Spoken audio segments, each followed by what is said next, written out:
Hey, what up, everybody? This is Stevie Breach coming to you. Tomorrow night's Monday Night Raw is the 1st of December. Honestly, in my mind, I think it's going to be a really big one. I've gone on over to WWE Network.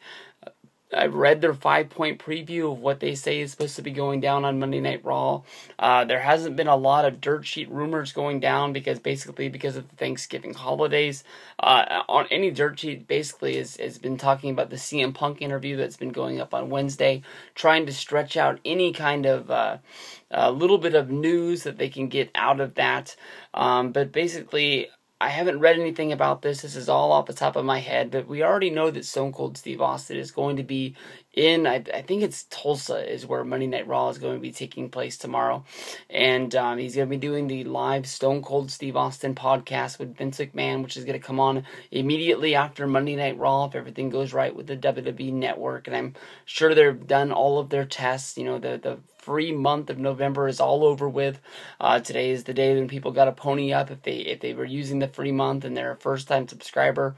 They're going to be seeing it. They're going to be getting their $9.99's worth. But honestly, if the Stone Cold Steve Austin podcast goes off without a hitch, and then you also, on top of that, you get to watch TLC in a few weeks. You know, that's money well spent in my book. But honestly, this is a rumor that's made up by nothing but me. This is just a wrestling discussion video. I've got no inside information. I've got no follow-up backup story to put down in a link below. This is me and you just bullshitting if you want to stick around with it. But basically, we already know that Stone Cold Steve Austin's going to be there. And we've already seen, the situation happen earlier this year where basically The Rock just happened to be in New York the same time that WWE was doing Monday Night Raw in New York. And of course, one of the hook, line, and sinkers of Monday Night Raw back in the day was basically that it was live. Anything can happen. If guys screw up, you just work your way through it. And anybody could show up, much like Lex Luger showed up on the first edition of WCW Monday Nitro. And, that was supposed to be what it was, the big thing about it. Now, here we are, so many years later with Monday Night Raw, and we're still going on strong. And if I was to make a bet with you guys, that you said that The Rock was going to show up on Monday Night Raw with no build, I would have bet you the world that it was never going to happen. But I think, basically, as of right now, all rules are thrown out the window. I think WWE is trying to get this network over. They're trying to get their product over. They've had a whole lot of mud slung on their product this week, basically with the Colt Cabana and CM Punk Art of Wrestling interview. Anything that they can do to sort of pop the crowd and sort of get them out of their thoughts of Stone Cold.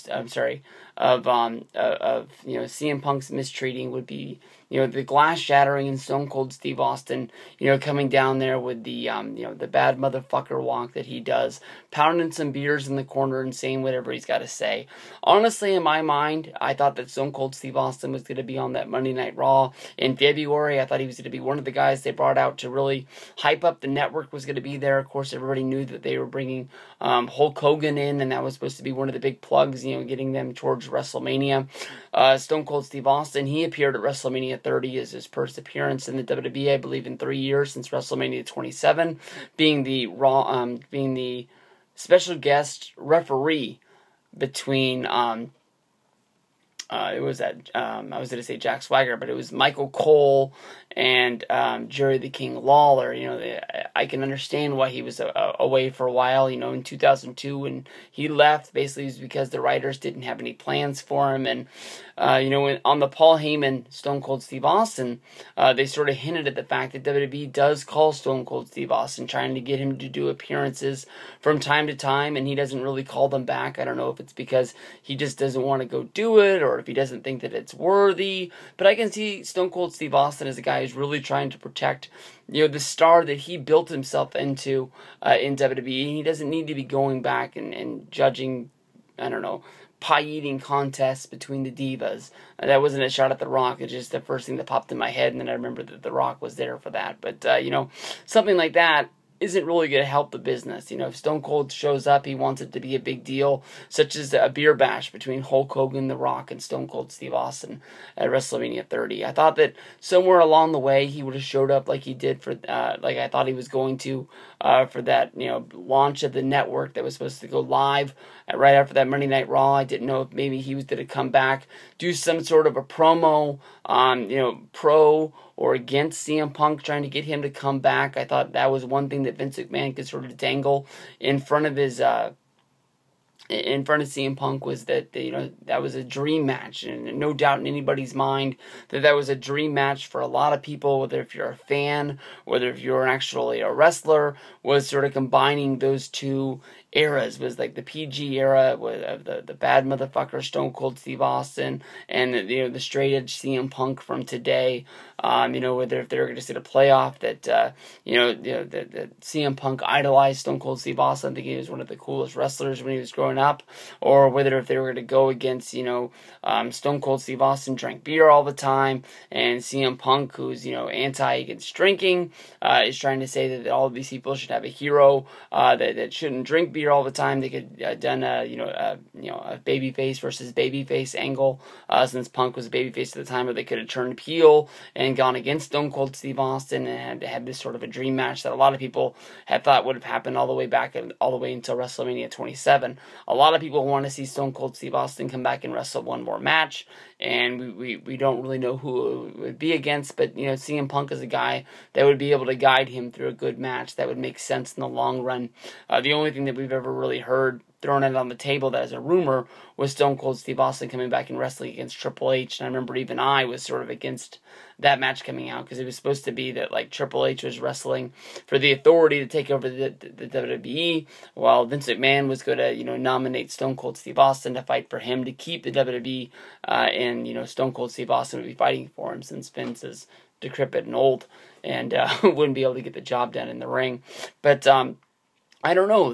When The Rock came back, he really gave a whole lot about credibility to Rusev. We've seen Rusev come out, and he's fought guys like Xavier Woods, Biggie Langston, Jack Swagger, R-Truth, Big Show, Mark Henry. Like, there's some names in there, but really, he hasn't really beat anybody that really is headlining is the thing. And I know that, they got in a fight, there wasn't the bell ring, he didn't even get the best of The Rock, but if The Rock's going to come to Monday Night Raw, he's going to take time away from making and promoting these big, huge blockbuster movies that make tons and tons of money, that's, way bigger than what goes on in the world of WWE and professional wrestling. If he's going to go in there and bump around in the ring for this one guy, he's got to be worth something, and The Rock has to see something, and he's not going to get in there with a guy like Zack Ryder or McGillicuddy. He's not going to get in there with nobody. He's going to get in there with something that's going to be memorable and make you last. From that moment is the last time you remember seeing Rock, all the way until the next time that he graces us with his presence by showing up on TV again. I said that sort of dickish, but I sort of meant to. But now that I said it, it was kind of mean. So I didn't really mean it. But I think it would be awesome if Stone Cold Steve Austin could come in. I know that he's a real big fan of Bray Wyatt. I know that a lot of people are sort of linking Dean Ambrose as being sort of like the next Stone Cold Steve Austin. He's like one of a line of many that people have nominated to be that guy. CM Punk was also a guy that was supposed to be the next guy. I can remember every year with the NBA draft, every year somebody got sort of nominated as being like the next Michael Jordan, whether if it was Jerry Stackhouse, whether if it was Harold Miner. Every year, somebody just gets put that thing, sort of laminated on them, and sometimes it hurts a lot of those guys because you're not able to live up to that sort of a legacy. Mick Foley, he did the one-time comeback and really helped out the Seth Rollins versus Dean Ambrose go home to the Hell in the Cell, basically saying that once you go into that cell, your life changes. There's going to be injuries that you're going to carry with you for the rest of your life. There's going to be points in that match where basically you have to decide, are you really trying to kill this guy, or are you just trying to win a wrestling match? And that sort of messes with your mindset, and you're going to carry that for the rest of your life. It's not just a normal normal match that you're going to. This is going to be a Hell in a Cell. I don't know what Stone Cold Steve Austin can add to Bray Wyatt versus Dean Ambrose, but Stone Cold Steve Austin rubbing shoulders with Dean Ambrose sure would give one hell of a plug to him. So I don't know if this is going to happen. This is me just sort of dreaming up a situation that could happen, but I'm trying to get fired up for Monday Night Raw tomorrow. Honestly, I care more about the live podcast after the show than I do the actual show that's going to be going down. But I got the night off tomorrow. Everything goes to plan. My wife's going to be going out and getting her haircut. I'll be sitting right here watching Monday Night Raw with you guys. And 2 thumbs up for everybody out there. Peace out, everybody. I'll see you guys down the road.